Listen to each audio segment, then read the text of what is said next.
good day sa inyo mga utak! Ngayong araw habang naggagala kami ay may pumukaw ng paningin ko. Pumukaw? Kapansin-pansin lang naman itong cart ni ate na nasa e-bike at nung lapitan ko nga ay sisig pala yung binibenta niya dito. Nice! Unique lang kasi first time ko makakita ng ganitong cart na nasa e-bike kaya napo-order agad ako kay ate ng siniserve niyang rice bowl for only 50 pesos. Solid guys kasi may ulam na yun tapos may kanin na. Sarap! Bukod sa rice bowl ay meron din ditong sulit pack na for only 100 pesos ay good for 2 to 3 person na. At maya't maya nga mauutak ay ang dami din talaga nabili kay ate kaya kahit hindi ko pa natitikman ay alam ko nang masarap na. O siya, huwag na natin patagalin to.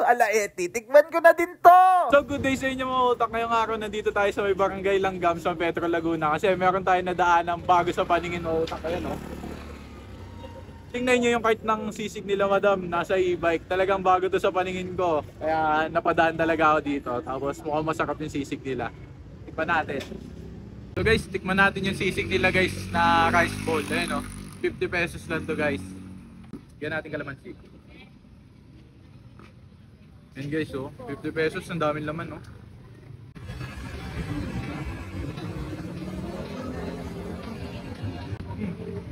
Sarap.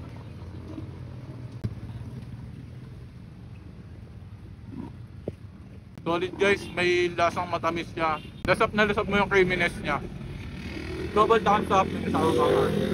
At lahat ng yan mauutak ay dito nyo lang matatagpuan kay Colin Sisig at located sila sa St. Joseph 10 Village, Barangay Langgam, San Pedro, Laguna. Saan doon? Nasa gilid lang sila ng mismong gate ng St. Joseph 10 at nasa gilid lang din sila ng Pure Gold Langgam. Okay, marirate ko yung sisig nila na 10 out of 10 kasi sobrang sarap talaga at ganun yung gusto kong sisig. May pagkamalutong na may pagkamatamis. Solid talaga yan guys, promise. Itry nyo na yan pag napadaan kayo dyan, lalo na yung mga tropa ko, mga taga St. Joseph. At bukod doon mauutak ay amaze na amaze talaga ako kasi nasa e-bike siya. Hindi ko alam kung paano yung ginagawang setup ni madam pero sabi niya foldable daw yan pero hindi ko talaga alam kung paano eh. Basta dayuin nyo na lang dyan si madam. Highly recommended. So paano mauutak? Hanggang dito na lang din siguro. Maraming salamat sa pagsama. Palagi nyo tatandaan na minsan ayos lang mapag-isa lalo na kapag kakain ka. Mr. Mauutak once again, sending love, peace, pew pew pew!